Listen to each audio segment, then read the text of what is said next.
Dear students, എല്ലാവർക്കും easy learning accountancy ട്യൂട്ടോറിയലിലേക്ക് സ്വാഗതം.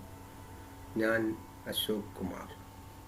ഞാൻ ഇന്നത്തെ ഈ വീഡിയോയിലൂടെ ഇടാൻ ഉദ്ദേശിക്കുന്നത് ഡിപ്രീസിയേഷൻ അക്കൗണ്ടിങ് അതിൻ്റെ സെക്കൻഡ് പാർട്ടാണ്. എൻ്റെ കഴിഞ്ഞ വീഡിയോയിൽ ആദ്യത്തെ പാർട്ട് അത് മെയിനായിട്ട് 2 പാർട്ടാണ് കവർ ചെയ്തത്. ഫിക്സഡ് ഇൻസ്റ്റാൾമെൻറ്റ് മെത്തേഡും ഡിമിനിഷിങ് ബാലൻസ് മെത്തേഡും. അത് മെയിൻലി ഞാൻ കോൺസെൻട്രേറ്റ് ചെയ്ത് +2 സ്റ്റുഡൻസിന് വരുന്ന പോർഷൻ അത്രയാണ് ഞാൻ കഴിഞ്ഞ ക്ലാസ്സിൽ കവർ ചെയ്തത്. ഇനി ഈ ക്ലാസ്സിൽ ഞാൻ കവർ ചെയ്യാൻ ഉദ്ദേശിക്കുന്നത് ഒന്ന് ഡിപ്രീസിയേഷൻ ഫണ്ട് അല്ലെങ്കിൽ sinking fund method, insurance policy method. ഇതിന് പുറമെ നമുക്ക് ചെറിയ 1-2 ഡിപ്രീസിയേഷൻ അനദർ മെത്തേഡ്സ് ഉണ്ട്. പല മെത്തേഡ്സ് പറയുന്നുണ്ട്. ആന്യൂറ്റി, റീവാലുവേഷൻ, ഡിപ്രീഷൻ, അതുപോലെ മെഷീൻ ഓവർ റേറ്റ്, ഓക്കെ, ഇങ്ങനെയുള്ള കുറേ മെത്തേഡ്സ് ഉണ്ട്. അത് വളരെ സിമ്പിളാണ്. മറ്റ് ഉദ്ദേശിക്കുന്ന രീതിക്ക് വലിയ കൺഫ്യൂഷൻസ് ഒന്നുമില്ല. ക്ലിയർ ആയല്ലോ? അപ്പോൾ ഇന്ന് നമുക്ക് സ്റ്റാർട്ട് ചെയ്യേണ്ട ഫസ്റ്റ് ടോപ്പിക് എന്ന് പറയുന്നത് ഈ ഡിപ്രീസിയേഷൻ സിങ്കിങ് ഫണ്ട് ഇൻഷുറൻസ് ആണ്. അതിനു മുമ്പായി എൻ്റെ ഈ വീഡിയോ കാണുന്നവർ കഴിയുന്നതും പൂർണ്ണമായിട്ട് കാണാൻ ശ്രമിക്കുക. അങ്ങനെയാണെങ്കിൽ ഇതിൽ നിന്ന് 100% റിസൾട്ട് എനിക്ക് കിട്ടുമെന്ന് എനിക്ക് പൂർണ്ണ വിശ്വാസമുണ്ട്. ഓക്കെ, അതുകൊണ്ട് എൻ്റെ ഈ വീഡിയോ കണ്ട് ഇഷ്ടപ്പെടുകയാണെങ്കിൽ ലൈക്ക് ചെയ്യുക, ഷെയർ ചെയ്യുക, ഒപ്പം സബ്സ്ക്രൈബ് ചെയ്യാൻ മറക്കാതിരിക്കുക. ഓക്കെ, നമുക്ക് സ്റ്റാർട്ട് ചെയ്യാം. ഡിപ്രീസിയേഷൻ ഫണ്ട് അല്ലെങ്കിൽ സിങ്കിങ് ഫണ്ട് എന്താണെന്ന് നമുക്ക് നോക്കാം. ഇതിനകത്ത്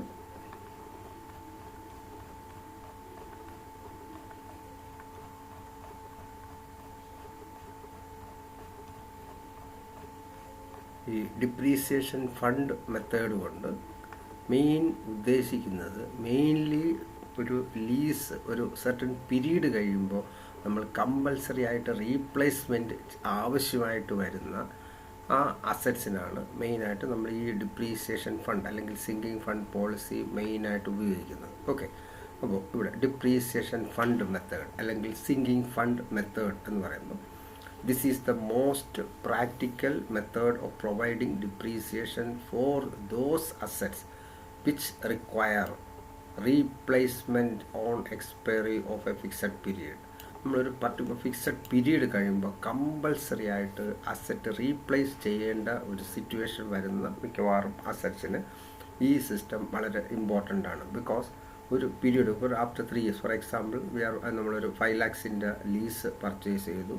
after 3 or 4 years we wanted to replace, then ഈ പീരീഡ് എൻഡ് ആകുമ്പോഴത്തേക്കും നമുക്ക് ഇത്രയും ഒരു ലംസം എമൗണ്ട് നമ്മളെ ബിസിനസ്സിൽ നിന്ന് ഒറ്റയടിക്ക് നമുക്ക് അക്വയർ ചെയ്യാന്ന് പറയുന്നത് വലിയ ബുദ്ധിമുട്ടാവും.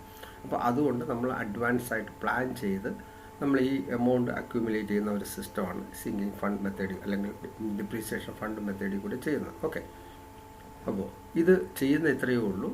നമ്മൾ ഓരോ വർഷം നമ്മൾ ഡിപ്രീസിയേഷൻ ഇവിടെ നമ്മൾ സിങ്കിങ് ഫണ്ട് ടേബിൾ പ്രകാരം നമ്മൾ ഏത് സെക്യൂരിറ്റിയിലാണോ ഇൻവെസ്റ്റ് ചെയ്യാൻ ഉദ്ദേശിക്കുന്നത് അതിൽ നിന്ന് നമുക്ക് കിട്ടുന്ന റിട്ടേൺ, ഇപ്പോൾ എക്സാമ്പിൾ 10%, 12% or 15% ആണെങ്കിൽ നമുക്ക് ഈ പറഞ്ഞ ആ സിങ്കിങ് ഫണ്ട് ടേബിൾ പ്രകാരം നമുക്ക് 15% ഇൻട്രസ്റ്റിൽ ഇൻവെസ്റ്റ് ചെയ്യുകയാണെങ്കിൽ നമ്മൾ ഉദ്ദേശിക്കുന്ന എക്സ്പയറി പീരീഡുണ്ട്. ഇത് കവർ ചെയ്യാൻ ഒരു വർഷം എത്ര രൂപ അപ്രോപ്രിയേറ്റ് ചെയ്യണം എന്ന് സിംഗിൾ ഫണ്ട് ടേബിൾ പ്രകാരം നമുക്കൊരു ഫിഗർ അറിയാൻ പറ്റും.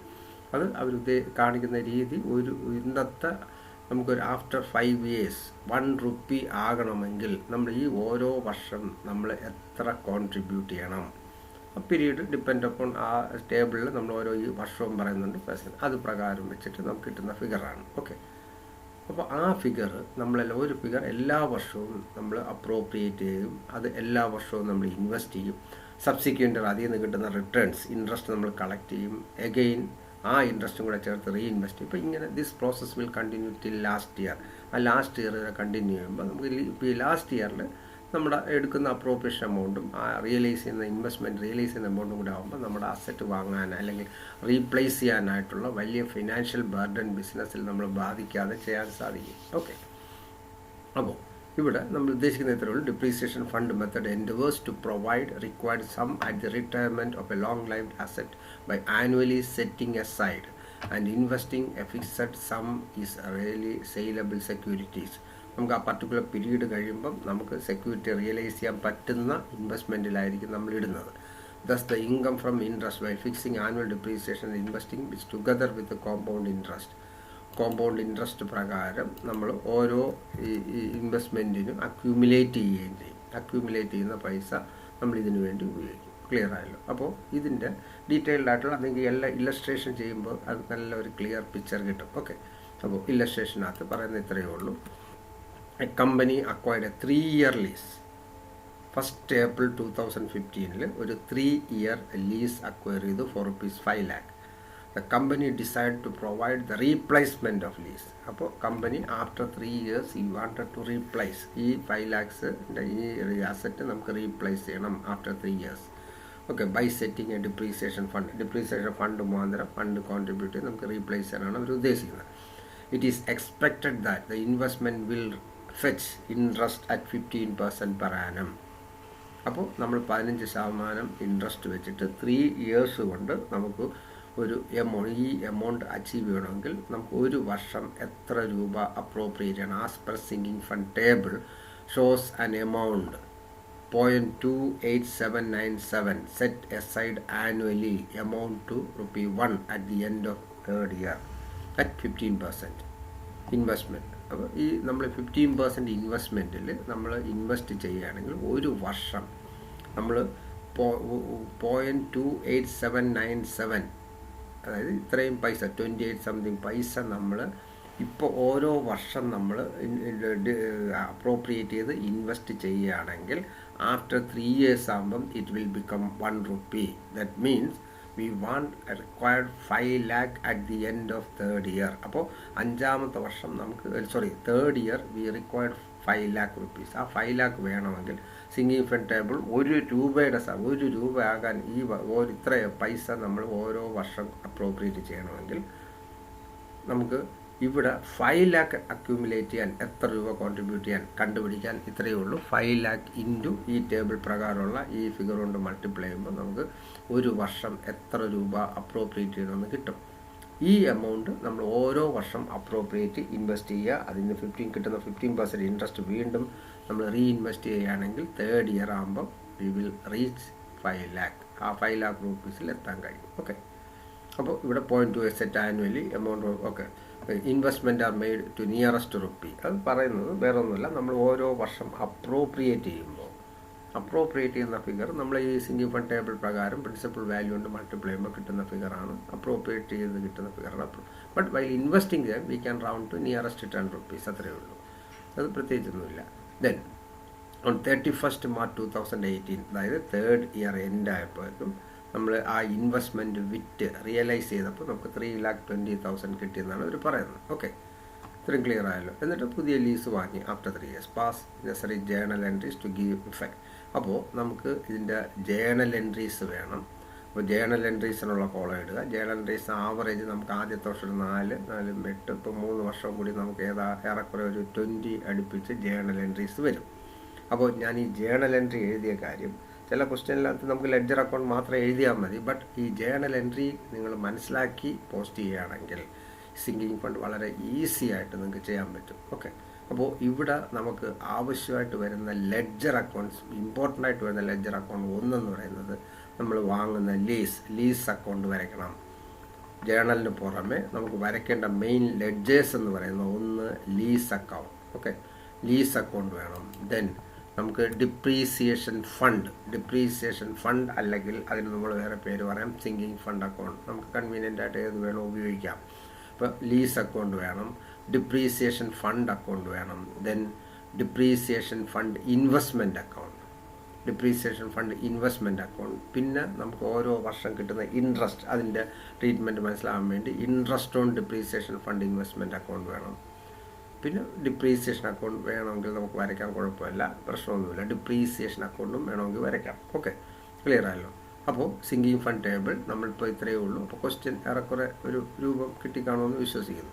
ക്വസ്റ്റ്യനിൽ അവർ പറയുന്ന ഇത്രയേ ഉള്ളൂ. നമ്മളൊരു ലീസ് 5 lakhs ലീസ് വാങ്ങി അതിൻ്റെ മെച്യൂരിറ്റി പീരീഡ് എന്ന് പറയുന്നത് 3 years ആണ്. അപ്പോൾ 3 years നമുക്ക് ഈ ത്രീ ഇയേഴ്സ് കൊണ്ട് നമുക്ക് 5 lakhs കവർ ചെയ്യാൻ അവർ ഈ സിങ്കിങ് ഫണ്ട് ടേബിൾ പ്രകാരമുള്ള ഒരു സ്കീമിൽ ഇൻവെസ്റ്റ് ചെയ്യുന്നു. അപ്പോൾ നമുക്ക് ആദ്യത്തെ വർഷത്തെ എൻട്രീസ് എന്ന് പറയുന്നത്, അപ്പോൾ മെയിനായിട്ട് വരയ്ക്കേണ്ട അക്കൗണ്ട് ഞാൻ പറഞ്ഞു, lease account, sinking fund account, sinking fund investment account, then interest on sinking fund investment account, then depreciation account വേണമെങ്കിൽ നമുക്ക് വരയ്ക്കാം, പ്രശ്നമൊന്നുമില്ല. ഓക്കെ, എന്നിട്ട് ഇവിടെ നമുക്ക് ആദ്യത്തെ വർഷം നടക്കുന്ന കാര്യങ്ങൾ ഇത്രയേ ഉള്ളൂ. നമ്മളെപ്പോഴും ജേർണൽ എൻട്രി ആലോചിച്ച് നിങ്ങൾ പോസ്റ്റ് ചെയ്യുകയാണെങ്കിൽ ഇത് വളരെ ഈസി ആയിട്ട് ചെയ്യാൻ പറ്റും. ഓക്കെ, അപ്പോൾ ആദ്യത്തെ വർഷം നമ്മൾ 1-ാം തീയതി ലീസ് വാങ്ങുന്നു.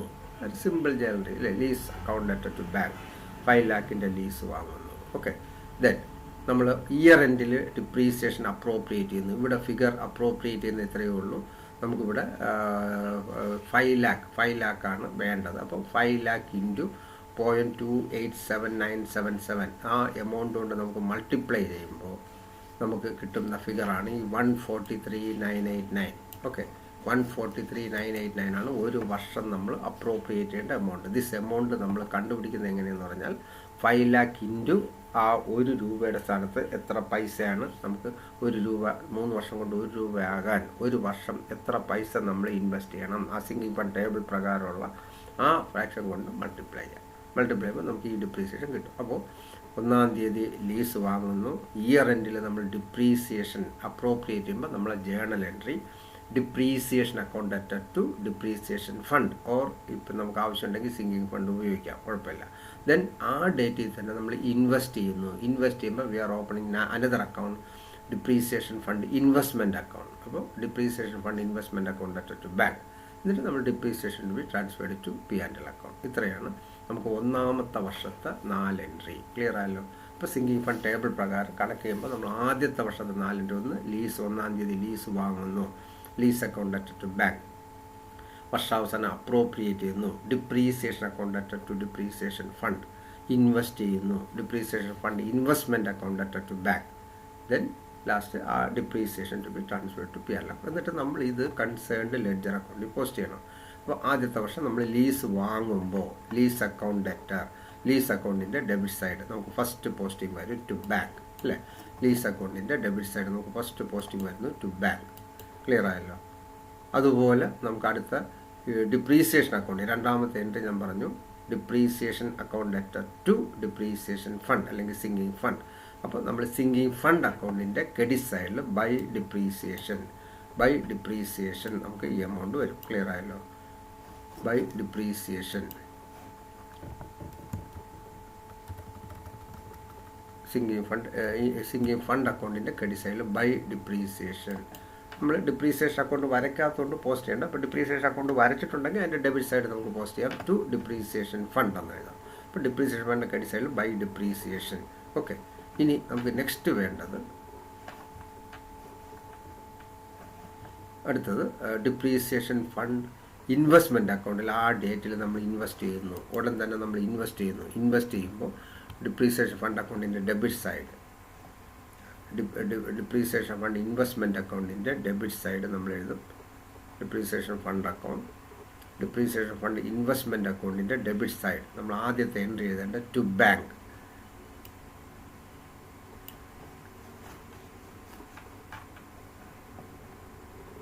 നമുക്ക്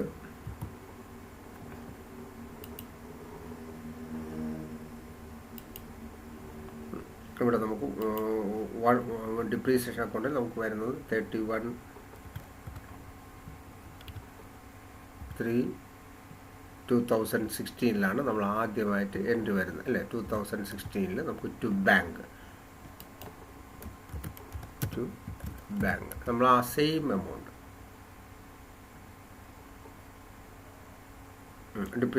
ഡിപ്രീസിയേഷൻ ഫണ്ട് ഇൻവെസ്റ്റ്മെൻറ്റ് അക്കൗണ്ടിൽ നമുക്ക് വരുന്നത് ഡിപ്രീസിയേഷൻ ഫണ്ട് ഇൻവെസ്റ്റ്മെൻറ്റിൽ to bank. Okay, depreciation fund ഇൻവെസ്റ്റ്മെൻറ്റിൽ ടു ബാങ്ക് 143,990. ഓക്കെ, ഇവിടെ നമ്മൾ നിയറസ്റ്റ് 10 രൂപ എന്ന് പറഞ്ഞു അല്ലേ. അപ്പോൾ ഇവിടെ നമ്മൾ അപ്രോപ്രിയേറ്റ് ചെയ്തത് ശരിക്കും 989 ആണ്. അത് നമുക്ക് 98990 ആയിട്ട് ഇൻവെസ്റ്റ് ചെയ്യാം. അപ്പോൾ ഡിപ്രീസിയേഷൻ ഫണ്ട് ഇൻവെസ്റ്റ്മെൻറ്റ് അക്കൗണ്ടിൽ ടു ബാങ്ക് 143,990. ക്ലിയർ ആയല്ലോ. അപ്പോൾ ഇതാണ് നമ്മൾ അത്യാവശ്യം ചെയ്ത പോസ്റ്റിങ്സ്.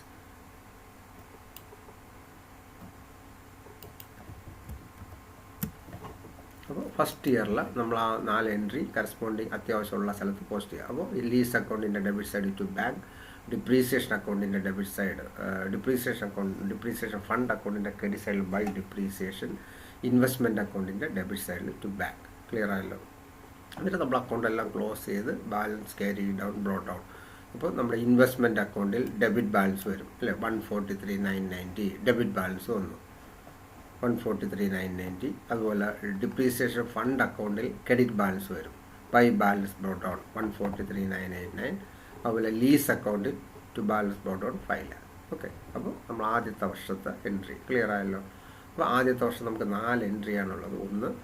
ഒന്നാം തീയതി നമ്മൾ ലീസ് വാങ്ങുന്നു, ഇയർ എൻഡിൽ ഡിപ്രീസിയേഷൻ ചാർജ് ചെയ്യുമ്പോൾ depreciation account to depreciation fund. എന്നിട്ട് നമ്മൾ ഇൻവെസ്റ്റ് ചെയ്യുമ്പോൾ depreciation fund investment account to bank. എന്നിട്ട് നമ്മൾ ഡിപ്രീസിയേഷൻ പ്രോഫിറ്റ് ആൻഡ് ലോസ്. ഇനി നെക്സ്റ്റ് ഇയർ നമ്മൾ ആദ്യത്തെ എൻട്രി. അപ്പോൾ ഈ വർഷം കഴിഞ്ഞാൽ അടുത്ത വർഷം നമുക്ക് ആദ്യമായിട്ട് എൻട്രി വരുന്നത് 31,317. നെക്സ്റ്റ് ഇയർ എൻഡിൽ നമ്മൾ എത്ര രൂപ ഇൻവെസ്റ്റ് ചെയ്തു. നമ്മൾ ഇൻവെസ്റ്റ് ചെയ്ത എമൗണ്ട് അറിയാമല്ലോ, 143,989 നമ്മൾ റൗണ്ട് ചെയ്ത് 990 ആയിട്ട് ഇൻവെസ്റ്റ് ചെയ്തു. അപ്പോൾ ഇൻവെസ്റ്റ്മെൻറ്റിൽ എത്ര ബാലൻസ് ഉണ്ടോ അതിൻ്റെ 15% നമുക്ക് ഇൻട്രസ്റ്റ് കിട്ടും. അപ്പോൾ അതാണ് ഇവിടെ ആദ്യത്തെ entry, bank account at interest on depreciation fund investment. Clear ആയോ. നമുക്ക് ഇൻട്രസ്റ്റ് കിട്ടി. എന്നിട്ട് ഈ ഇൻട്രസ്റ്റ് നമ്മൾ അപ്രോപ്രിയേറ്റ് എന്ത് പർപ്പസിന് വേണ്ടിയായിരുന്നു, നമ്മൾ ഡിപ്രീസിയേഷൻ ഫണ്ടിന് വേണ്ടിയാണ് അല്ലേ, that to be transferred to depreciation fund. അപ്പോൾ interest on depreciation fund investment account to depreciation fund. എന്നിട്ട് നമ്മൾ സെയിം ലാസ്റ്റ് ഇയർ ചെയ്ത സെയിം എൻട്രി റിപ്പീറ്റ് ചെയ്യുക. നമ്മൾ ഡിപ്രീസിയേഷൻ അപ്രോപ്രിയേഷൻ്റെ വേണ്ടി depreciation account to depreciation fund. Then ആ ഡേറ്റിൽ തന്നെ നമ്മൾ ഇൻവെസ്റ്റ് ചെയ്യണം. അപ്പോൾ ഇവിടെ നമ്മൾ ഇൻവെസ്റ്റ് ചെയ്യുമ്പോൾ നമ്മൾ ശ്രദ്ധിക്കേണ്ടത് അപ്രോപ്രിയേറ്റ് ചെയ്ത എമൗണ്ടും പ്ലസ് ഇൻട്രസ്റ്റ്.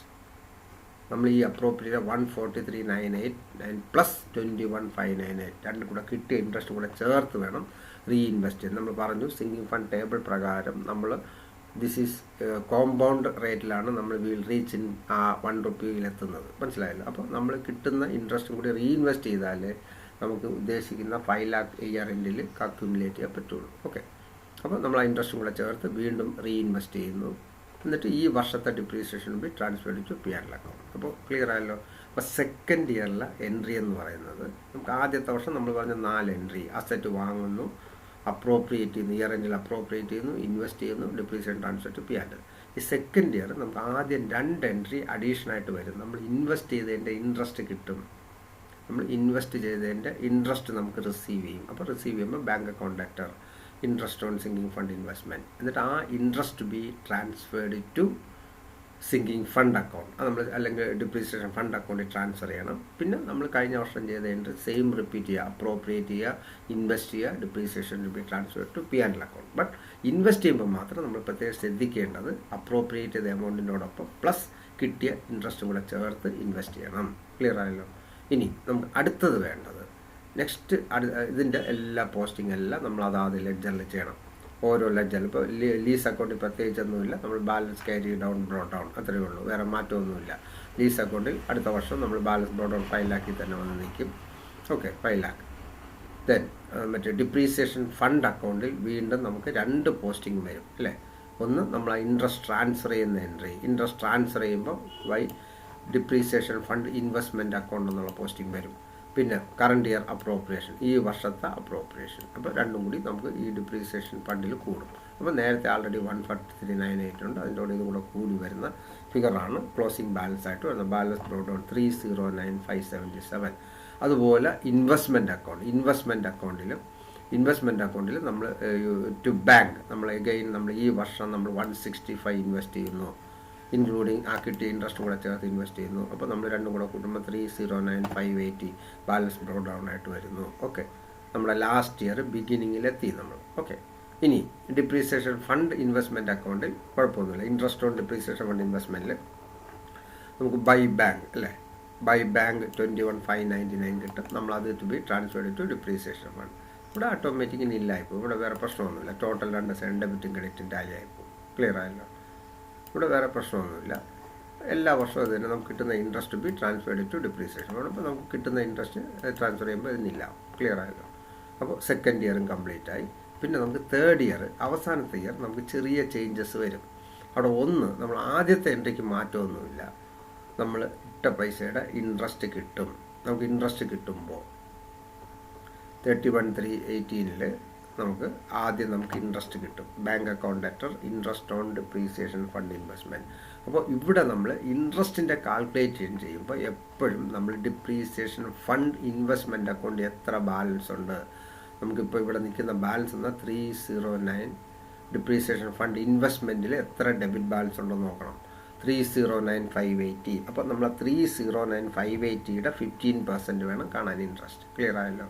അപ്പോൾ നമുക്കിപ്പോൾ ഈ വർഷം നമുക്ക് 3ാമത്തെ വർഷം നമുക്ക് കിട്ടുന്ന ഇൻട്രസ്റ്റ് എന്ന് പറയുന്നത് നമ്മൾ 2 പ്രാവശ്യം ഇൻവെസ്റ്റ് ചെയ്തു. ആദ്യത്തെ വർഷം എൻഡിൽ ഇൻവെസ്റ്റ് ചെയ്തു, സെക്കൻഡ് ഇയർ. അപ്പോൾ രണ്ടിൻ്റെയും കൂടെ കുമുലേറ്റീവ് ടോട്ടലായ 309,580യുടെ 50% കാണണം. അതാണ് നമുക്കിവിടെ കിട്ടുന്ന ഈ 42 സംതിങ് നമ്മൾ കണ്ടു. ഓക്കെ, 46 ഇതാണ് bank account letter to interest on depreciation fund investment കിട്ടും. നമുക്ക് ഇതിന് നമ്മൾ ട്രാൻസ്ഫേർഡ് ടു ഡിപ്രീസിയേഷൻ ഫണ്ട്. അതാണ് സെക്കൻഡ് എൻട്രി. അത് കഴിഞ്ഞിട്ട് വീണ്ടും നമ്മൾ അപ്രോപ്രിയേഷന് പോകണം. നെക്സ്റ്റ് ഇയർ നമ്മൾ last year appropriation as usual depreciation account letter to depreciation fund. പിന്നെ ഇവിടെ നമ്മൾ പൈസ ഇൻവെസ്റ്റ് ചെയ്യേണ്ട ആവശ്യമില്ല. ബിക്കോസ് നമ്മളിപ്പം ഇയർ എൻഡിൽ നിൽക്കുകയാണ്. നമുക്ക് ഇത് ടൈം ഫോർ റീപ്ലേസ്മെൻ്റ് ആണ്. അസറ്റ് റീപ്ലേസ് ചെയ്യാൻ സമയമായി. ഇനി നമുക്ക് പൈസ അങ്ങോട്ട് ഇടേണ്ട ആവശ്യമില്ല. അങ്ങോട്ട് ഇട്ടാൽ നമ്മുടെ പർപ്പസ് സെർവ് ആവില്ല. നമ്മൾ അവിടെ കിടക്കുന്ന ഇൻവെസ്റ്റ്മെൻറ്റ് റിയലൈസ് ചെയ്യണം. അപ്പോൾ ഈ ക്വസ്റ്റ്യനിൽ അവർ സ്പെസിഫിക് ആയിട്ട് പറയുന്നുണ്ട്, അസറ്റ് സെയിൽ നടത്തി 3,20,000 കിട്ടി എന്ന് പറഞ്ഞു. പിന്നെ ഇതിനകത്ത് സ്റ്റുഡൻസ് പ്രത്യേകം ശ്രദ്ധിക്കേണ്ട ഒരു കാര്യം, ചില ക്വസ്റ്റ്യനകത്ത് അവർ സൈലൻ്റ് ആയിരിക്കും.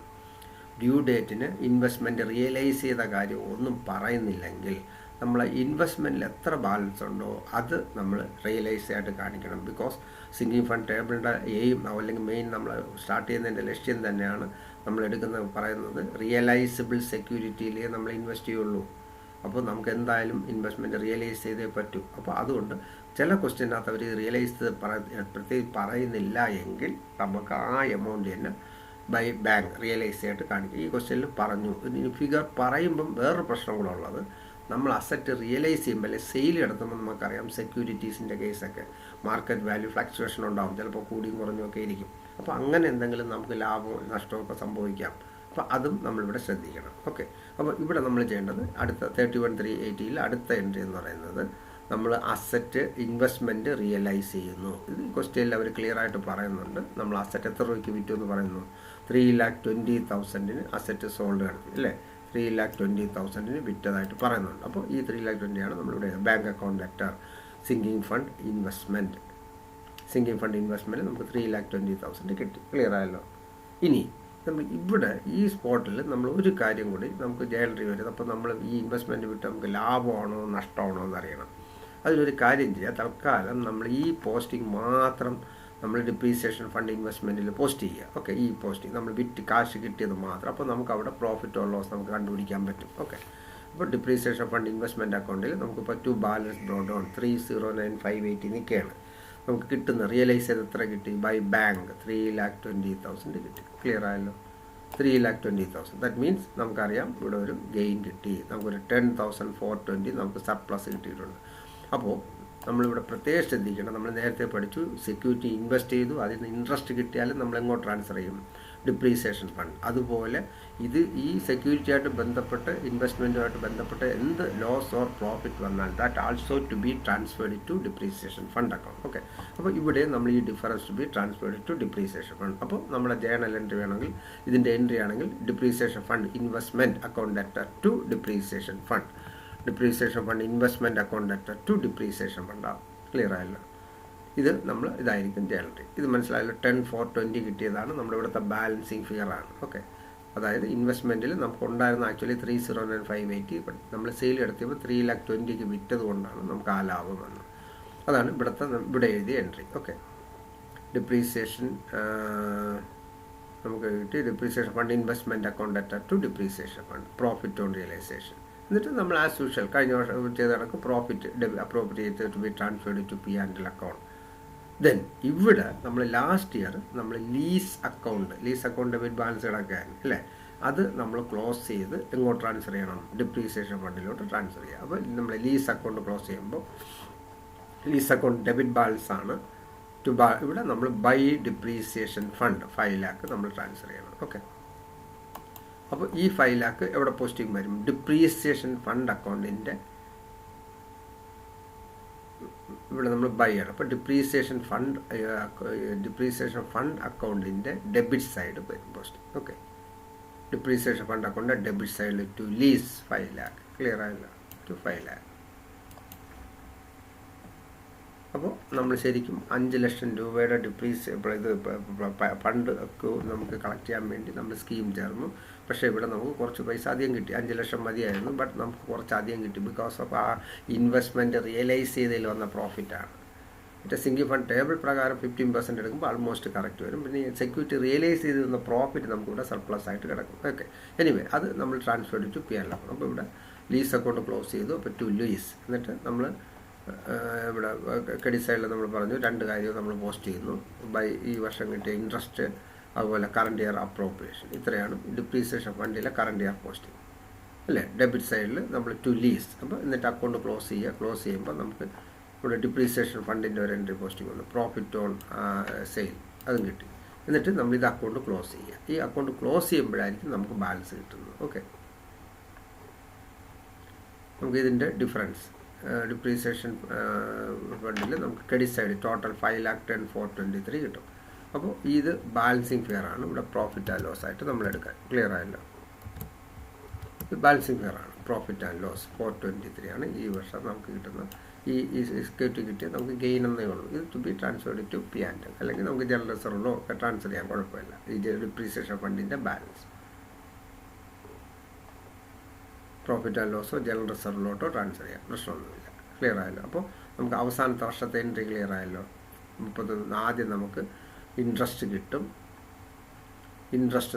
Bank account letter to single fund investment. പിന്നെ ഇൻട്രസ്റ്റ് ബി നമ്മൾ ട്രാൻസ്ഫേർഡ് ടു ഡിപ്രീസിയേഷൻ ഫണ്ട്. പിന്നെ നമ്മൾ അപ്രോപ്രിയേറ്റ് ചെയ്യുക. പിന്നെ നമ്മൾ ഇൻവെസ്റ്റ്മെൻറ്റ് പൈസ ഡെപ്പോസിറ്റ് ചെയ്യുന്നവരെ ഇൻവെസ്റ്റ്മെൻറ്റ് റിയലൈസ് ചെയ്യണം. എന്നിട്ട് ആ റിയലൈസ് ചെയ്യുന്നത് നമ്മൾ ഇൻവെസ്റ്റ്മെൻറ്റ് അക്കൗണ്ടിൽ ക്ലോസ് ചെയ്താൽ നമുക്ക് അവിടെ ഒരു സർപ്ലസ് കിട്ടും. That should be treated as profit on realisation that to be transferred to depreciation fund. അപ്പോൾ ആ എൻട്രി ചെയ്ത് depreciation fund investment account at to ഡിപ്രീസ്. അപ്പോൾ ഇത് കണ്ടുപിടിക്കണമെന്നുണ്ടെങ്കിൽ നമ്മൾ ഇൻവെസ്റ്റ്മെൻറ്റ് അക്കൗണ്ട് ക്ലോസ് ചെയ്താൽ നിങ്ങൾക്ക് കിട്ടും. ഓക്കെ, എന്നിട്ട് നമ്മൾ current year depreciation PL transfer ചെയ്യുക. പിന്നെ ഡിപ്രീസിയേഷൻ ഫണ്ട് പിന്നെ ക്ലോസ് ചെയ്യുക. ലീസ് അക്കൗണ്ട് ക്ലോസ് ചെയ്ത് ഡിപ്രീസിയേഷൻ ഫണ്ടിലോട്ട് ട്രാൻസ്ഫർ ചെയ്യുക. എന്നിട്ട് ഡിപ്രീസിയേഷൻ ഫണ്ടിൽ വരുന്ന ബാലൻസ് പ്രോഫിറ്റ് ആൻഡ് ലോസോ ജനറൽ റിസർവോ ഒക്കെ ട്രാൻസ്ഫർ ചെയ്യാം. ഓക്കെ, ക്ലിയർ ആയല്ലോ. ഇത്ര ആയിക്കഴിഞ്ഞു. അപ്പോൾ നമ്മുടെ കയ്യിൽ ആവശ്യത്തിന് പൈസ ആയിക്കഴിഞ്ഞു. Then we can go for replacement. ഇപ്പോൾ പുതിയ ലീസ് വാങ്ങാം, ലീസ് വാങ്ങാൻ നമ്മളെ 5 lakh വന്നു. അപ്പോൾ ബാക്കി ചെറിയ എമൗണ്ടേ നമ്മുടെ കയ്യിൽ നിന്നാവുള്ളൂ അല്ലേ. അപ്പോൾ ലീസ് വാങ്ങുമ്പോൾ new lease account letter to bank. Clear ആയല്ലോ. ഇതാണ് സിങ്കിങ് ഫണ്ട് ടേബിൾ മെത്തേഡിൽ ചെയ്യേണ്ട കാര്യം. അപ്പോൾ ഇത് വളരെ സിമ്പിളാണ്. ഞാൻ പറഞ്ഞല്ലോ, നമ്മൾ സിസ്റ്റമാറ്റിക്കായിട്ട് ചെയ്താൽ ഇത് വളരെ ഈസിയാണ്. ഇതിൽ ചെയ്യുന്ന കാര്യം ഇത്രയേ ഉള്ളൂ. ഒന്നാമത്തെ വർഷത്തെ എൻട്രി നമ്മൾ ജസ്റ്റ് ആലോചിച്ചാൽ നമുക്ക് വളരെ ഈസി ആയിട്ട് ചെയ്യാം. അപ്പോൾ ആദ്യത്തെ വർഷം 1-ാം തീയതി ലീസ് വാങ്ങുന്നു. വർഷാവസാനം സിംഗിൾ ഫണ്ട് ടേബിൾ പ്രകാരം നമ്മൾ ഫിക്സ് ചെയ്ത എമൗണ്ട് അപ്രോപ്രിയേറ്റ് ചെയ്യുന്നു. Depreciation account letter to depreciation fund അത് ഇൻവെസ്റ്റ് ചെയ്യുന്നു. Depreciation fund investment account letter to bank.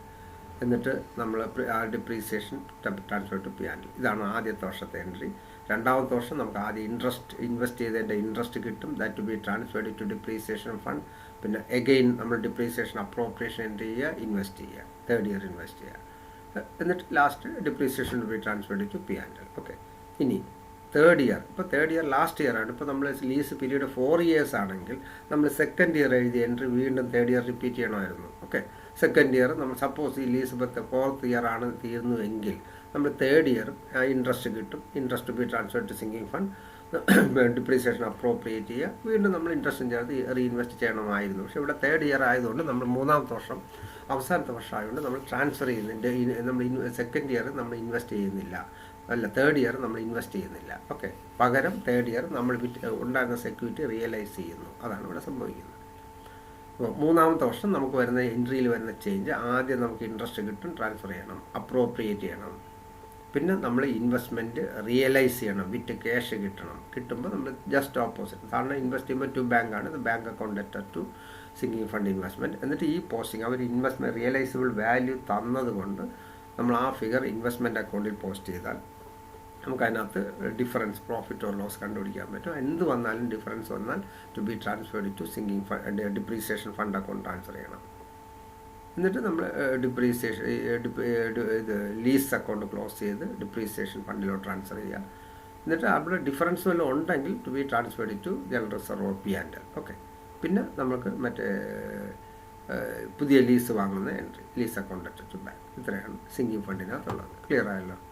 ഇനി നമുക്ക് അടുത്ത മെത്തേഡ് എന്ന് പറയുന്നത് ഇൻഷുറൻസ് പോളിസി മെത്തേഡ്. ഇതും വളരെ ഈസി ആയിട്ടുള്ള മെത്തേഡാണ്. വേറെ ഇതും നമ്മൾ ഈ പറഞ്ഞ കണക്ക് റീപ്ലേസ്മെൻറ്റ്, അസറ്റ് റീപ്ലേസ്മെൻറ്റ് ആവശ്യമായിട്ട് വരുന്ന സെക്യൂരിറ്റീസ് അസറ്റിനാണ് നമ്മൾ സാധാരണ ഈ ഡിപ്രീസിയേഷൻ പോളിസി മെത്തേഡ് ഉപയോഗിക്കുന്നത്. ക്ലിയർ ആയല്ലോ? ഇപ്പോൾ ഡിപ്രീസിയേഷൻ പോളിസി മെത്തേഡിൽ നമ്മൾ മെയിൻ ഫോക്കസ് ചെയ്യുന്ന ഇത്രയേ ഉള്ളൂ. നമുക്ക് ഇപ്പോൾ ഒരു ലീസ് എടുത്തു, ഇപ്പോൾ 3 years അല്ലെങ്കിൽ 4 years കഴിയുമ്പോൾ നമുക്ക് ആ lump sum amount is required for replacement that particular lease. അപ്പോൾ അങ്ങനെ ഒരു സിറ്റുവേഷൻ വരികയാണെങ്കിൽ നമ്മളിപ്പോൾ ഇൻവെസ്റ്റ് ചെയ്തു, ഇൻട്രസ്റ്റ് കളക്ട് ചെയ്തു, അങ്ങനെ ചെയ്തതാണ് സിങ്കിങ് ഫണ്ട് മെത്തേഡ്.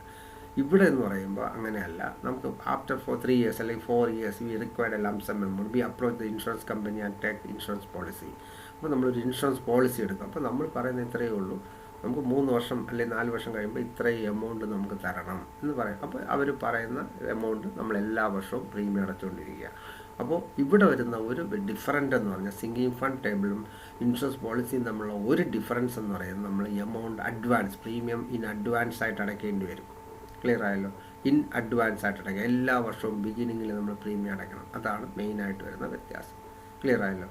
അപ്പോൾ ഇൻഷുറൻസ് പോളിസി മെത്തേഡ് നമുക്കൊരു ക്വസ്റ്റ്യൻ പരിശോധിക്കാം. അതിനകത്ത് 1st April 2015 a lease of premises purchased for 4 years 5 lakh and decide to make provision for replacement insurance policy annual premium 1,20,000. Okay. Show the നെസറി account. അതാണ് അവർ ചോദിച്ചേക്കുന്നത്. അപ്പോൾ നമ്മളൊരു 1st April ഒരു lease വാങ്ങി, 5 lakhൻ്റെ ലീസായിരുന്നു. Okay, ലീസായിരുന്നു.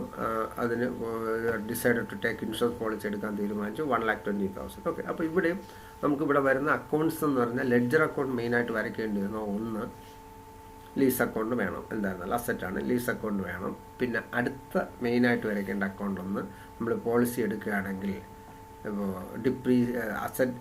Depreciation insurance policy ഒരു account വരയ്ക്കുക, depreciation insurance policy. അപ്പോൾ ഇവിടെ നമ്മൾ വരയ്ക്കേണ്ട ലെഡ്ജർ അക്കൗണ്ട്സ് എന്ന് പറഞ്ഞാൽ ഒരു അക്കൗണ്ട് എന്ന് പറയുന്നത് ലീസ് അക്കൗണ്ട്. നമ്മൾ സാധാരണ ആസ് യൂഷ്വൽ അസറ്റ് ഏതാണോ അപ്പോൾ അസറ്റ്, ആ അസറ്റിൻ്റെ അക്കൗണ്ട് വരയ്ക്കണം. ഓക്കെ. പിന്നെ അടുത്ത് നമ്മൾ വരയ്ക്കേണ്ടത് depreciation reserve account, depreciation reserve account വരയ്ക്കണം.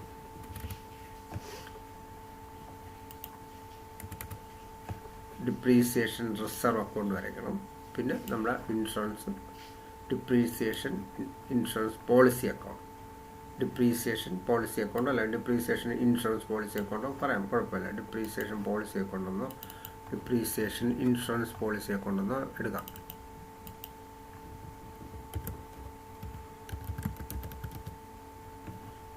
ഓക്കെ, ഇതാണ് നമുക്ക് വരുന്ന വ്യത്യാസം ഇൻഷുറൻസ് പോളിസി. എന്നിട്ട് നമുക്ക് ഇവിടെയും വേണമെങ്കിൽ നമുക്ക് ഡിപ്രീസിയേഷൻ അക്കൗണ്ട് വരയ്ക്കാം, നിർബന്ധമൊന്നുമില്ല. ആവശ്യമുണ്ടെങ്കിൽ വരയ്ക്കാം, പ്രശ്നമൊന്നുമില്ല. ഓക്കെ. ഇനി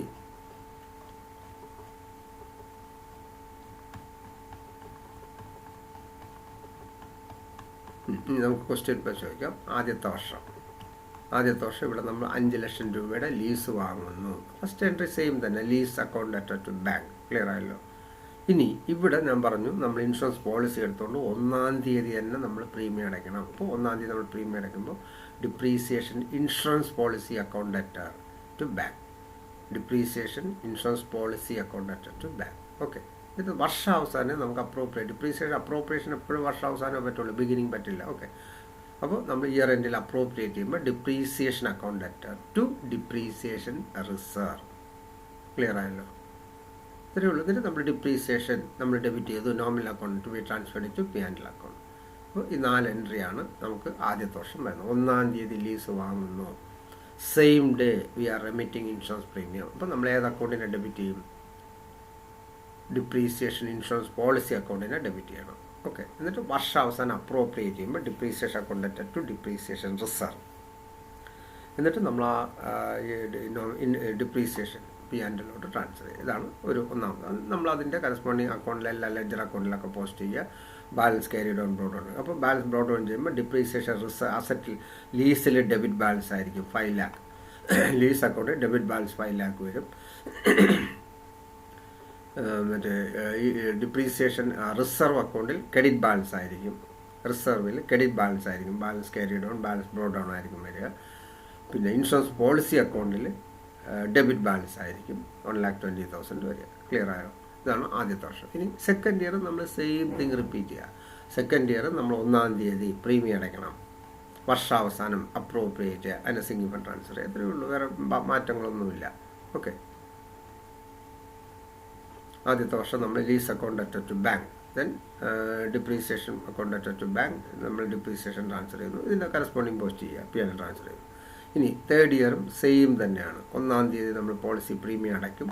വർഷാവസാനം നമ്മൾ അപ്രോപ്രിയേറ്റ് ചെയ്യുന്നു. പിന്നെ ഇയർ എൻഡിൽ P&L ഡിപ്രീസിയേഷൻ P&L ട്രാൻസ്ഫർ ചെയ്യുന്നു. ഓക്കെ. 17. ഇവിടെ നമുക്ക് 4 ഇയർ ആണ്. നമ്മൾ അടുത്ത 4-ാമത്തെ വർഷം നമ്മൾ സെയിം തിങ്. അടുത്ത 3-ാമത്തെ വർഷം നമ്മൾ depreciation policy account added to bank.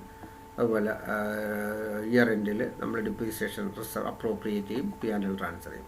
4-ാമത്തെ വർഷവും ഇവിടെ നമ്മൾ 4-ാമത്തെ വർഷവും നമ്മൾ ശ്രദ്ധിക്കേണ്ടത് 1-ാം തീയതി നമ്മൾ പൈസ അടയ്ക്കണം. 1-ാം തീയതി നമ്മൾ പ്രീമിയം ഒരു പറഞ്ഞ 1,20,000 റെമിറ്റ് ചെയ്യണം. വർഷാവസാനം അപ്രോപ്രിയേറ്റ് ചെയ്യണം. വർഷാവസാനം നമ്മൾ P&L depreciation account added to നമ്മൾ സാധാരണ ജനറൽ എൻട്രി നമ്മൾ അതുപോലെ എഴുതുക. 31(3) bank account added to depreciation policy account അറ്റർ.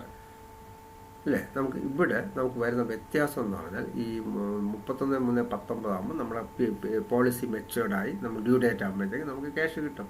മൊത്തം 5 lakh നമുക്ക് കിട്ടും, ഒരു വ്യത്യാസവും ഇല്ലാതെ. ഓക്കെ. അപ്പോൾ bank account അറ്റർ insurance policy account 5 lakh.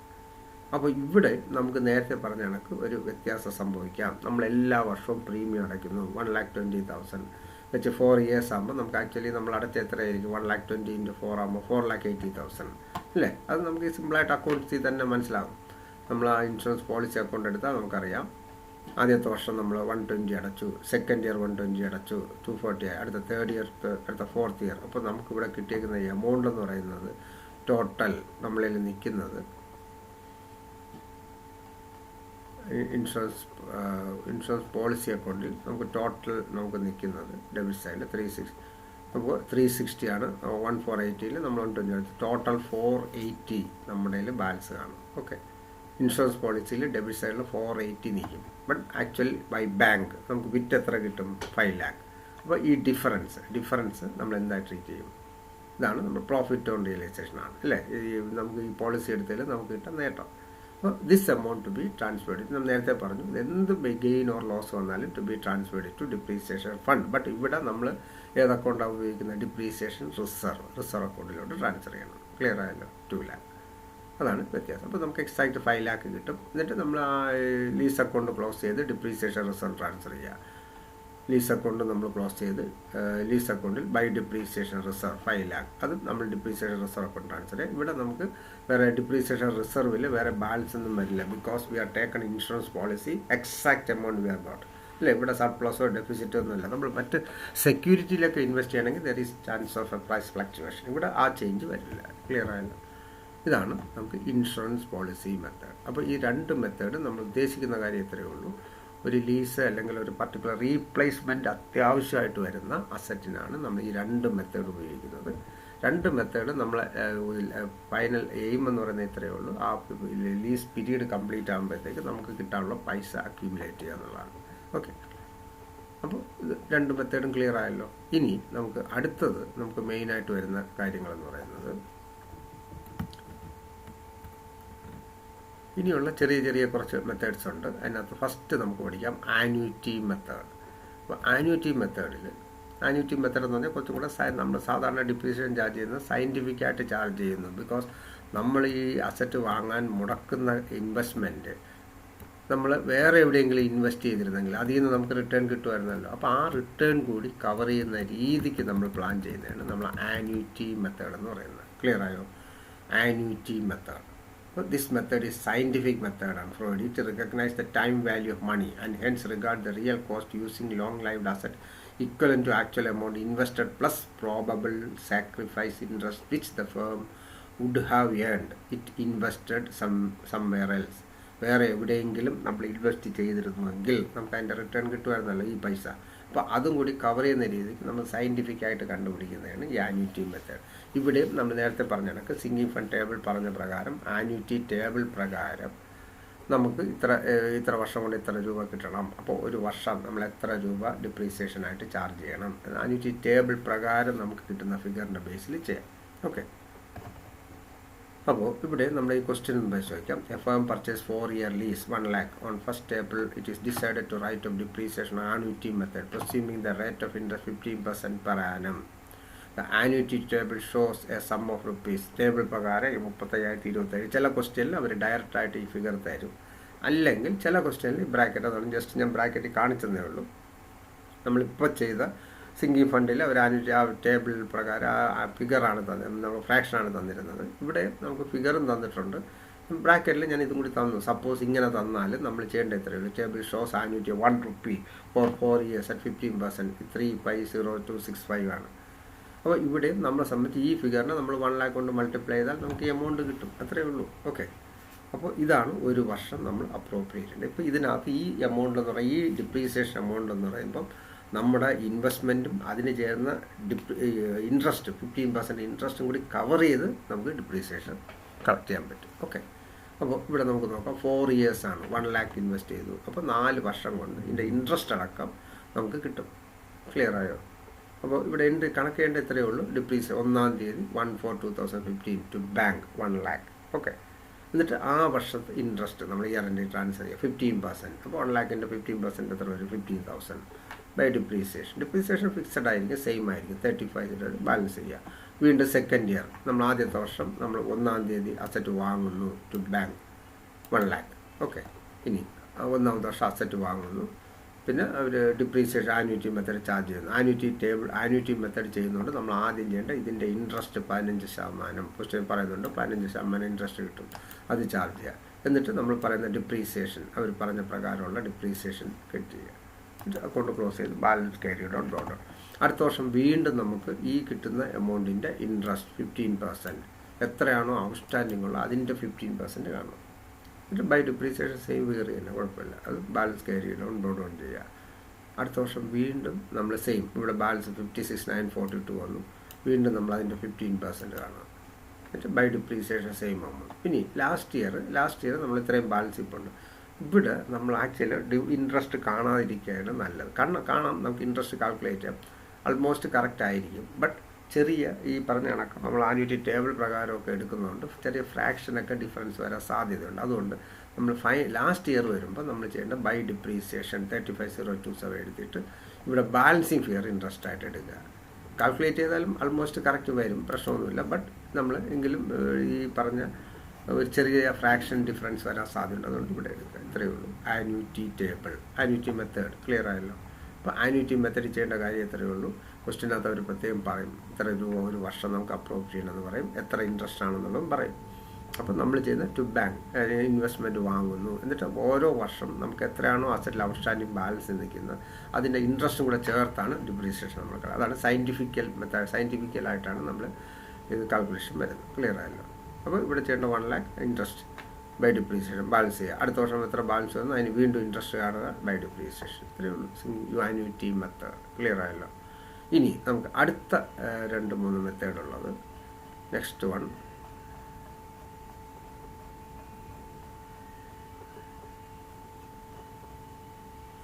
Insurance policy method കഴിഞ്ഞു, സിംഗിൾ ഫണ്ട് കഴിഞ്ഞു. കുറച്ച് ലെങ്തി ആയിട്ടുള്ള 2 മെത്തേഡ്സ് ഡിപ്രീസിയേഷൻ ഫണ്ടും ഇൻഷുറൻസ് പോളിസി മെത്തേഡാണ്. അത് പക്ഷേ നമ്മൾ ആ ജേണൽ വൈസ് എൻട്രി ആലോചിച്ച് നമ്മൾ പോസ്റ്റ് ചെയ്യുകയാണെന്നുണ്ടെങ്കിൽ വളരെ ഈസി ആയിരിക്കും അത്. ഇനി അടുത്തത് റീവാല്യുവേഷൻ മെത്തേഡ്. അപ്പോൾ ഈ റീവാല്യുവേഷൻ മെത്തേഡ് മിക്കവാറും നമുക്ക് യൂസ് വരുന്നത് ഇപ്പോൾ ഈ ലൂസ് ടൂൾസ്, ലൈഫ് സ്റ്റോക്ക് അങ്ങനെയുള്ള സംഭവങ്ങളാണ്. അത് നമ്മൾ ഉപയോഗിച്ചുകൊണ്ടിരിക്കുന്ന ലൂസ് ടൂൾസൊക്കെ വാങ്ങിക്കും. അതിൻ്റെ ഫിക്സഡ് പേഴ്സൻ്റ് ഡിപ്രീസിയേഷൻ നമുക്ക് എടുക്കാൻ പറ്റില്ല, കാരണം ലൂസ് ടൂൾസൊക്കെ ഉപയോഗിക്കുമ്പോൾ പൊട്ടിയും നാശമായിട്ടൊക്കെ പോകും. അപ്പോൾ ഇങ്ങനെയുള്ള ഐറ്റം എപ്പോഴും നമ്മൾ ഡിപ്രീസിയേഷൻ ചാർജ് ചെയ്യുന്നത് എങ്ങനെയാണെന്ന് പറഞ്ഞാൽ നമ്മൾ അവസാനം ഒരു റീവാലുവേഷൻ നടത്തും. ഇയർ എൻഡിൽ അവിടെ കിടക്കുന്ന ഈ അസറ്റ് എല്ലാം കൂടി പറക്കി ഒരു വിലയിടും. എത്ര രൂപ വിലയ്ക്ക് കാണും എന്നുള്ളത് നമുക്ക് ഉപയോഗിക്കാൻ കൊള്ളാവുന്ന സാധനം എല്ലാം കൂടെ എടുത്തിട്ട് വില ഫിക്സ് ചെയ്യും. അതിൻ്റെ ബേസിൽ ചെയ്യുന്നതാണ് ഈ റീവാലുവേഷൻ മെത്തേഡ്. ഇത് മെയിൻലി യൂസ് ചെയ്യുന്നത് ഈ ലൂസ് ടൂൾസിനാണ് മെയിനായിട്ട് നമുക്ക് ഈ മെത്തേഡ് ആപ്ലിക്കബിളായിട്ട് വരുന്നത്. ഓക്കെ, അതിൻ്റെ ക്വസ്റ്റ്യൻ ഒന്ന് വായിക്കാം. The following relate to loose tools used in a concern which started its business on 1st April 2015. 2015 പുതുതായിട്ട് സ്റ്റാർട്ട് ചെയ്ത ഒരു ബിസിനസ്സിൻ്റെ 3 വർഷത്തെ ഡീറ്റെയിൽസ് തന്നിട്ടുണ്ട്. അതാത് വർഷം നമ്മൾ ലൂസ് ടൂൾ വാങ്ങിയിട്ടുണ്ട്. ഓരോ വർഷം അവർ റീവാല്യൂ ചെയ്ത ഫിഗറും തന്നിട്ടുണ്ട്. അപ്പോൾ നമുക്ക് ഡിപ്രീസിയേഷൻ കാണണം. ഓക്കെ, നമുക്ക് ഇത്രയേ ഉള്ളൂ. ഒരു ഡിപ്രീസിയേഷൻ അക്കൗണ്ട് വരച്ചാൽ, നമുക്ക് അസറ്റ് അക്കൗണ്ട് വരച്ചാൽ നമുക്ക് ഈസി ആയിട്ട് ചെയ്യാവുന്ന കാര്യമുള്ളൂ ഇത്. ഓക്കെ, അപ്പോൾ ഇവിടെ നമ്മൾ പുതുതായിട്ട് സ്റ്റാർട്ട് ചെയ്യുന്ന ബിസിനസ്സാണ്. അപ്പോൾ ലൂസ് ടൂൾസ് 1/4/2015 അസറ്റ് വാങ്ങുമ്പോൾ ടു ബാങ്ക്, ഇവിടെ നമ്മൾ ലൂസ് ടൂൾസ് വാങ്ങി 15,000 രൂപ ലൂസ് ടൂൾസ് വാങ്ങി നമ്മൾ ഡെബിറ്റ് ചെയ്യുക 15,000. ഓക്കെ, 15,000ൻ്റെ അസറ്റ് വാങ്ങി. എന്നിട്ട് നമ്മൾ ഇയർ എൻഡിൽ നമ്മൾ ക്ലോസ് ചെയ്യുമ്പോൾ നമ്മൾ ബൈ ഡിപ്രീസിയേഷൻ എഴുതുക. ഫിഗർ ഇപ്പം തൽക്കാലം എഴുതരുത്. ഫിഗർ നമ്മൾ ബ്ലാങ്ക് ആയിട്ട് വിട്ടിട്ട് അടുത്ത same date by balance carry down. എന്നിട്ട് നമ്മൾ ഈ ക്ലോസിംഗ് ബാലൻസ് ആദ്യം എഴുതണം. ഓക്കെ, നമ്മൾ ആദ്യം ഓപ്പണിംഗ് ബാലൻസ് എഴുതുക, എന്നിട്ട് ബൈ ഡിപ്രീസിയേഷൻ സ്ഥലം വിടുക, ഫിഗർ എഴുതണ്ട. എന്നിട്ട് ആ സെയിം ഡേറ്റിൽ തന്നെ by closing balance carry down. എന്നിട്ട് ക്ലോസിംഗ് വാല്യൂ നമ്മളിവിടെ എഴുതുക 8,000. എന്നിട്ട് നമ്മൾ കമ്പയർ ചെയ്യുക. ഇപ്പോൾ ഡെബിറ്റ് സൈഡാണ് കൂടുതൽ 15,000. അപ്പോൾ 15,000 എഴുതുക. 15,000 8,000 കുറയ്ക്കുമ്പോൾ നമുക്ക് 7,000. ഈ ഡിഫറൻസ് ആണ് നമ്മൾ ഡിപ്രീസിയേഷനായിട്ട് എടുക്കാൻ. ക്ലിയർ ആയല്ലോ? ഇനി നെക്സ്റ്റ് ഇയർ നമ്മൾ ആക്ച്വലി ഡിപ്രീസിയേഷൻ കാണുന്നത് നെക്സ്റ്റ് ഇയർ നമുക്ക് ഈ ഓപ്പണിംഗ് ബാലൻസ് ഇവിടെ വരും 8,000. ഓക്കെ, അതിനോടൊപ്പം നമ്മൾ സെക്കൻഡ് ഇയർ വീണ്ടും നമ്മൾ 10,000 വാങ്ങി. അപ്പോൾ ടോട്ടൽ 18,000 വന്നു. ക്രെഡിറ്റ് സൈഡിൽ നമ്മൾ സെയിം ആസ് യൂഷ്വൽ അവിടെ എഴുതി കണക്ക് ബൈ ഡിപ്രീസിയേഷൻ എഴുതുക, ബാലൻസ് ക്യാരി ഡൗൺ. എന്നിട്ട് ബാലൻസ് ക്യാരി ഡൗൺ എന്ന് പറഞ്ഞാൽ അവർ എത്ര എവിടെ തന്നേക്കുന്നത് സെക്കൻഡ് ഇയറിലെ ക്ലോസ് സ്റ്റോക്ക് 9,000 ആണ്. 9,000 എഴുതുക, ബാലൻസ് ക്യാരി ഡൗൺ. അപ്പോൾ ഡിഫറൻസ് അപ്പോൾ 18 9 കുറയ്ക്കുമ്പോൾ 9,000 ആണ് ഡിപ്രീസിയേഷൻ. ക്ലിയർ ആണല്ലോ? വീണ്ടും അടുത്ത വർഷം നമ്മൾ ഈ ബാലൻസ് ബ്രോഡ് ഡൗൺ ചെയ്യുക നെക്സ്റ്റ് ഇയർ 9,000. എന്നിട്ട് വീണ്ടും നമ്മൾ ആ വർഷം വാങ്ങി നെക്സ്റ്റ് 12,000 വാങ്ങി. അപ്പോൾ 12 + 9 21,000 ആയി അല്ലേ? അവിടുത്തെ ക്ലോസിംഗ് വാല്യൂ അവിടെ നമ്മളിതുപോലെ ബൈ ഡിപ്രീസിയേഷൻ അതുപോലെ ബാലൻസ് ക്യാരി ഡൗൺ രണ്ടും എഴുതുക. ബാലൻസ് ക്യാരി ഡൗൺ എഴുതുക. എന്നിട്ട് ബാലൻസ് ക്യാരി ഡൗണിന് നേരെ നമ്മൾ തന്ന ഫിഗർ എഴുതുക. എന്നിട്ട് ബാലൻസിങ് ഫിഗർ ഡിപ്രീസിയേഷനായിട്ട് എടുക്കണം. ഇതാണ് റീവാലുവേഷൻ മെത്തേഡ്. ക്ലിയർ ആയല്ലോ? റിവാലുവേഷൻ പ്രത്യേകിച്ചൊന്നുമില്ല. നമ്മൾ ഓരോ വർഷം ടു ബാങ്ക് ഓപ്പണിംഗ് ബാലൻസ് ഉണ്ടെങ്കിൽ to balance brought down to bank. Credit സൈഡിൽ നമ്മൾ by depreciation balance carry down എഴുതുക. ഡിപ്രീസിയേഷൻ്റെ ഫിഗർ ബാലൻസിങ് ഫിഗറായിട്ട് എടുക്കുക. ക്ലിയർ ആയല്ലോ? ഇതാണ് റീവാലുവേഷൻ മെത്തേഡ്. ഇനി നമുക്ക് അടുത്ത മെത്തേഡ് എന്ന് പറയുന്നത് ഡിപ്ലീഷൻ മെത്തേഡ്, യൂണിറ്റ് മെത്തേഡ്. ഇത് ഞാൻ നേരത്തെ പറഞ്ഞല്ലോ, നമ്മൾ ഇതിന് മുമ്പ് സൂചിപ്പിച്ചായിരുന്നു തുടക്കത്തിൽ. അതായത് ഡിപ്ലീഷൻ എന്ന് പറയുമ്പോൾ നമ്മൾ ഈ പറഞ്ഞ കണക്ക് വേസ്റ്റിംഗ് അസറ്റ്, അല്ലെങ്കിൽ ഇപ്പോൾ കോൾ മൈൻസ് കൽക്കരി ഖനനം നടക്കുന്ന സ്ഥലം, അല്ലെങ്കിൽ നമ്മൾ പാറ വെടിച്ചെടുക്കുന്ന പാറക്കെട്ട് നമ്മളെടുക്കുന്ന സ്ഥലം, അല്ലെങ്കിൽ ഓയിൽ വെൽസ് അല്ലേ? അപ്പോൾ ഇങ്ങനെയുള്ള സ്ഥലങ്ങളിൽ നമ്മൾ ആ വെൽത്തിന് വേണ്ടി നമ്മളൊരു എമൗണ്ട് ലീസായിട്ടോ അല്ലെങ്കിൽ ലീസ് റെൻ്റായിട്ടൊക്കെ ഫിക്സ് ചെയ്യും.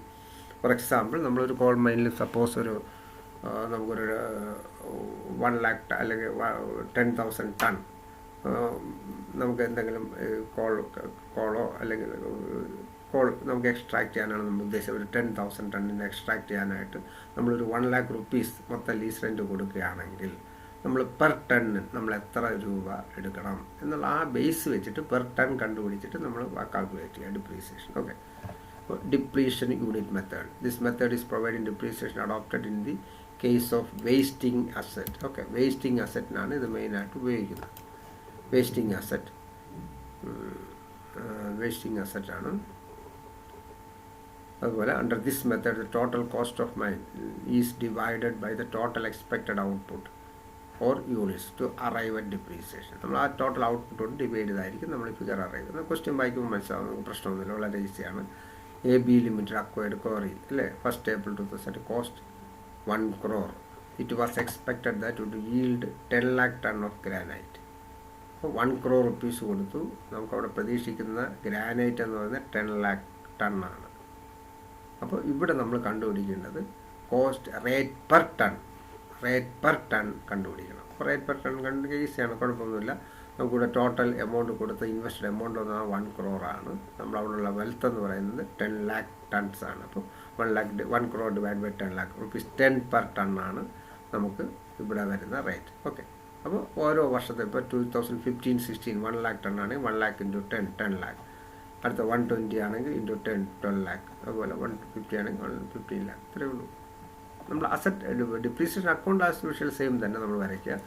ഓപ്പണിങ്ങിൽ 1-ാം തീയതി ടു ബാങ്ക്, എല്ലാ വർഷവും കൊറിയ അക്കൗണ്ട് അല്ലേ, കൊറിയ അക്കൗണ്ടിൽ നമ്മൾ 1-ാം തീയതി ഫസ്റ്റ് ഓപ്പണിങ് നമ്മളിത് ടു ബാങ്ക് അല്ലേ, ടു ബാങ്ക് പോസ്റ്റ് ചെയ്യുക.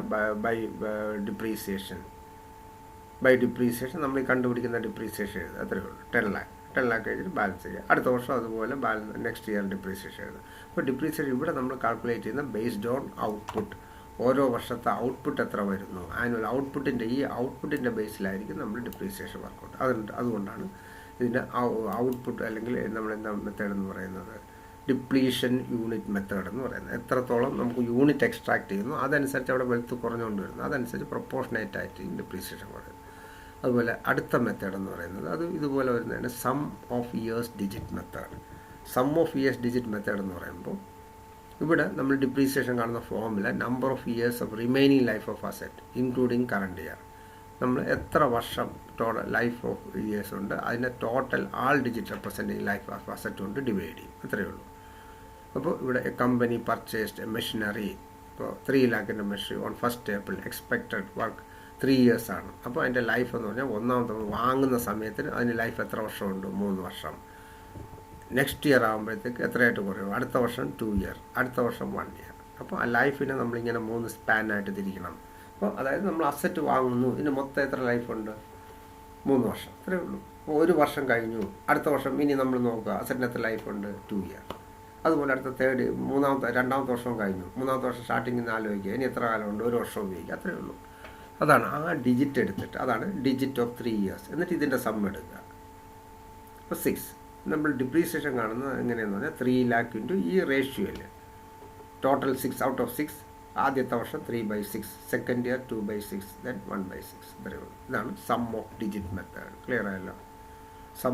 Some years digit method. Lease account നമ്മൾ മെഷീൻ അക്കൗണ്ട് കുഴപ്പമൊന്നുമില്ല. To bank by depreciation balance carried on board എഴുതി പോവുക.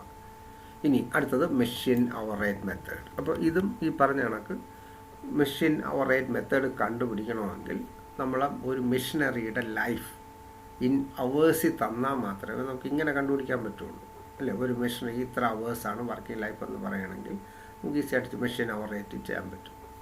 അപ്പോൾ ഇവിടെ this method is used in case of machine. Under this method it's divided into total number of estimated working hours of the machine during the whole life of its. Okay, അപ്പോൾ ഇവിടെ നമ്മൾ illustration a machine bought for 11 lakh and 1st April it is estimated its working life 1 lakh hours ആണ്. By the end it may fetch നമുക്കൊരു 1 lakh rupees scrap value, residual value ഉണ്ട്. അപ്പോൾ നമ്മൾ എപ്പോഴും ഒരു അസറ്റിനെ സംബന്ധിച്ച് ഡിപ്രീസിയേഷൻ കാണുമ്പോൾ നമ്മൾ വളരെ ശ്രദ്ധിക്കേണ്ട if there is residual value, ഒരു റെസിജ്വൽ വാല്യൂ തന്നിട്ടുണ്ടെങ്കിൽ we must take depreciable cost. ആ ഡിപ്രീഷ്യബിൾ കോസ്റ്റ് കണ്ടിട്ട് നമ്മൾ ഡിപ്രീസിയേഷൻ വർക്കൗട്ട് ചെയ്യാവും. ഓക്കെ, അപ്പോൾ ഇവിടെ 11 lakh കൊടുത്തു, ബട്ട് 1 lakh നമുക്ക് എന്തുണ്ട്, സ്ക്രാപ്പ് വാല്യൂ ഉണ്ട്. ബാക്കി റിമൈനിങ് 10 lakh നമ്മൾ കവർ ചെയ്താൽ മതി. അപ്പോൾ 10 lakh rupees നമ്മൾ സ്പെൻഡ് ചെയ്യുന്നു. മെഷീനറിക്കുള്ള ഹോൾ എത്ര മണിക്കൂർ വർക്ക് ചെയ്യാം, 1 lakh. അപ്പോൾ 1 മണിക്കൂറിൻ്റെ rate 10 lakh divide by 1 lakh rupees 10 എന്ന് കിട്ടും. എന്നിട്ട് ഓരോ വർഷം എത്ര അവേഴ്സ് യൂസ് ചെയ്തു അതുകൊണ്ട് മൾട്ടിപ്ലൈ ചെയ്താൽ നമുക്ക് അതാത് വർഷത്തെ ഡിപ്രീസിയേഷൻ. ഇപ്പോൾ 15-16 6,000, അടുത്ത വർഷം 8,000, 10,000 അവേഴ്സ്. അപ്പോൾ ആദ്യത്തെ വർഷം 6,000 ഇൻറ്റു 10, 8,000 ഇൻറ്റു 10, 10,000 ഇൻറ്റു 10, അതായിരിക്കും നമ്മുടെ ഡിപ്രീസിയേഷൻ. ക്ലിയർ ആയല്ലോ? അപ്പോൾ ഇതാണ് മെഷീൻ അവർ മെത്തേഡ്. അതുപോലെ അടുത്ത മൈലേജ് മെത്തേഡ് നമ്മൾ പറഞ്ഞല്ലോ, vehicles, truck, van, bus, car, ഇങ്ങനെയൊക്കെയുള്ള സംഭവങ്ങളാണ്. അപ്പോൾ ഇവിടെയും നമ്മൾ പ്രത്യേകം ശ്രദ്ധിക്കേണ്ട കാര്യം, മൈലേജ് മെത്തേഡ് ചെയ്യണമെന്നുണ്ടെങ്കിൽ ആ കാറിൻ്റെ ലൈഫ്, ആ പർട്ടിക്കുലർ അസറ്റിൻ്റെ life it should be measured in mileage. ഇത്ര കിലോമീറ്ററാണ് ടോട്ടൽ ലൈഫ് എന്ന് അറിഞ്ഞാൽ മാത്രമേ നമുക്ക് മൈലേജ് മെത്തേഡ് കാണാൻ പറ്റുള്ളൂ. ഓക്കെ, അപ്പോൾ അങ്ങനെ വരുന്ന ക്വസ്റ്റ്യനാണ് അടുത്ത മൈലേജ് മെത്തേഡ്. ഇതെല്ലാം ഒരേ നേച്ചർ. നേരത്തെ പറഞ്ഞല്ലോ, ഡിപ്ലീഷൻ യൂണിറ്റ് മെത്തേഡ്, ഇത് നമ്മൾ മെഷീൻ അവർ റേറ്റ് മെത്തേഡ്, ഇങ്ങനെ വരുന്ന എല്ലാം ഒരേ കാറ്റഗറി വരുന്നതാണ്. വേറെ പ്രശ്നമൊന്നുമില്ല.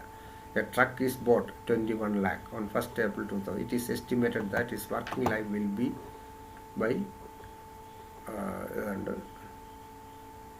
10 lakh കിലോമീറ്റേഴ്സ് ആണ് അല്ലേ. 21 ലാക്കിന് ട്രക്ക് വാങ്ങി അതിന് 10 lakh കിലോമീറ്റേഴ്സ് ഇത് റൺ ആവും. എൻഡ് ഓഫ് ഈച്ച് ഒരു സ്ക്രാപ്പ് വാല്യൂ 1 lakh പറയുന്നു. അപ്പോൾ ഇവിടെ ഞാൻ നേരത്തെ പറഞ്ഞു 21 lakh 1 lakh സ്ക്രാപ്പ് വാല്യൂ. അപ്പോൾ നമ്മൾ ഡിപ്രീഷ്യബിൾ കോസ്റ്റ് 20 lakhs ആണ്.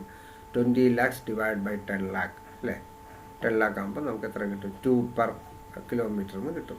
അപ്പോൾ ഓരോ വർഷം എത്ര കിലോമീറ്റർ ഓടുന്നു ഇൻറ്റു 2 അതായിരിക്കും ഡിപ്രീസിയേഷൻ. ആദ്യത്തെ വർഷം 15, 16, 40,000 ഇൻറ്റു 2, അടുത്ത വർഷം 60,000 ഇൻറ്റു 2. ഇത്രയേ ഉള്ളൂ. ക്ലിയർ ആയല്ലോ. ഇത്രയാണ് നമ്മൾ ഇതിനകത്ത് ശ്രദ്ധിക്കേണ്ടത്. ട്രക്ക് അക്കൗണ്ട് വരയ്ക്കുന്നതിനകത്ത് പ്രശ്നമില്ല. നമ്മൾ സാധാരണ ആസ് യൂഷ്വൽ 1ാം തീയതി to bank by depreciation 80,000 balance carried on board. അതിങ്ങനെ ചെയ്തുകൊണ്ടിരിക്കുക, വേറെ പ്രശ്നമൊന്നുമില്ല. ഓരോ വർഷത്തെ ഡിപ്രീസിയേഷൻ നമ്മൾ കണ്ടുപിടിക്കുന്ന ഡിപ്രീസിയേഷൻ ക്രെഡിറ്റ് ചെയ്തതാണ്. ക്ലിയർ ആയല്ലോ. അപ്പോൾ ഇന്നത്തെ ഈ മെത്തേഡ് എല്ലാം ക്ലിയർ ആയല്ലോ. അപ്പോൾ നമ്മൾ ഇന്ന് കവർ ചെയ്ത മെത്തേഡ്സ് എന്ന് പറഞ്ഞാൽ, ഒന്ന് നമ്മൾ ഡിപ്രീസിയേഷൻ നമ്മൾ പഠിച്ചത് സിങ്കിങ് ഫണ്ട് മെത്തേഡാണ്. നമ്മൾ ഇന്ന് കവർ ചെയ്ത മെത്തേഡ്സ് എന്ന് പറഞ്ഞാൽ, ഒന്ന് ഡിപ്രീസിയേഷൻ ഫണ്ട് അല്ലെങ്കിൽ സിങ്കിങ് ഫണ്ട് മെത്തേഡ്. അത് ക്ലിയർ ആയല്ലോ. അപ്പം ഡിപ്രീസിയേഷൻ ഫണ്ട് മെത്തേഡും ഇൻഷുറൻസ് പോളിസി മെത്തേഡും മെയിൻലി നമ്മൾ ഉപയോഗിക്കുന്നത് ചില അസറ്റ് കമ്പൾസറി ആയിട്ട് റീപ്ലേസ്മെൻറ്റ് ആവശ്യമായിട്ട് വരുന്ന അസറ്റിനായിരിക്കും ഈ 2 മെത്തേഡ് ഉപയോഗിക്കുന്നത്. രണ്ടിൻ്റെ ലക്ഷ്യം ഒന്ന് തന്നെയാണ്. നമ്മൾ പീരീഡ് എൻഡ് ആകുമ്പം അതിൻ്റെ റീപ്ലേസ്മെൻറ്റ് ടൈം ആകുമ്പോഴത്തേക്ക് നമുക്ക് ആവശ്യമുള്ള ഫണ്ട് ജനറേറ്റ് ചെയ്യാനായിട്ട് നമ്മൾ ഔട്ട്സൈഡ് ഏജൻസി ഡിപ്പെൻഡ് ചെയ്യുന്നു, വെളിയിലുള്ള ഔട്ട്സൈഡ് സെക്യൂരിറ്റീസിൽ ഇൻവെസ്റ്റ് ചെയ്യുന്നു, അല്ലെങ്കിൽ ഇൻഷുറൻസ് കമ്പനിയിൽ നിന്ന് പോളിസി എടുക്കുന്നതാണ് ഇവിടെ ചെയ്യുന്നത്. ബാക്കിയുള്ള മെത്തേഡ്സൊക്കെ വളരെ ഈസിയാണ്. മെഷീൻ അവർ റേറ്റ്, ഒരു മെഷീനിന് 1 മണിക്കൂറിൽ എത്ര ലൈഫുണ്ട്, അത് റേറ്റ് മൊത്തം കോസ്റ്റിന് മൊത്തം ലൈഫ് എത്ര അവേഴ്സും ഡിവൈഡ് ചെയ്യുമ്പോൾ പെർ അവർ റേറ്റ് കിട്ടും. അതുപോലെ വെഹിക്കിൾസ് ആണെങ്കിൽ പെർ കിലോമീറ്റർ റേറ്റ് കണ്ടുപിടിക്കണം. മനസ്സിലായില്ലേ? അതുപോലെ ഡിപ്ലീഷൻ യൂണിറ്റ് മെത്തേഡിലാണെങ്കിൽ നമുക്ക് അവിടെയും കോസ്റ്റ് പെർ യൂണിറ്റ് കണ്ടുപിടിക്കണം. അപ്പോൾ അത് വെച്ചിട്ടായിരിക്കും നമ്മൾ ഈ മെത്തേഡ്സൊക്കെ ചെയ്യുന്നത്. ക്ലിയർ ആയല്ലോ. അപ്പോൾ ഈ ഡിപ്രീസിയേഷൻ്റെ ഈ മെത്തേഡ്സ് എല്ലാം ക്ലിയർ ആയല്ലോ. അപ്പോൾ ഇത് ഉദ്ദേശിക്കുന്നത്, ഇത് മിക്കവാറും ഈ പറഞ്ഞ ഏരിയ മിക്കവാറും CMA, CA, BCom ഓൺവേർഡ്സ് സ്റ്റുഡൻസിന് ഇത് വളരെ പ്രയോജനപ്പെടും. അവർക്ക് ഈ പറഞ്ഞ എല്ലാ ഡിപ്രീസിയേഷൻ്റെ എല്ലാ മെത്തേഡ്സും ആവശ്യമായിട്ട് വരും. ഓക്കെ, അതുകൊണ്ട് ഇത്രയും നല്ല ക്ലിയർ ആയല്ലോ. അപ്പോൾ ഈ വീഡിയോ കണ്ട് ഇഷ്ടപ്പെട്ടിട്ടുണ്ടെങ്കിൽ ലൈക്ക് ചെയ്യുക, ഷെയർ ചെയ്യുക, ഒപ്പം സബ്സ്ക്രൈബ് ചെയ്യാൻ മറക്കാതിരിക്കുക. ഓക്കെ.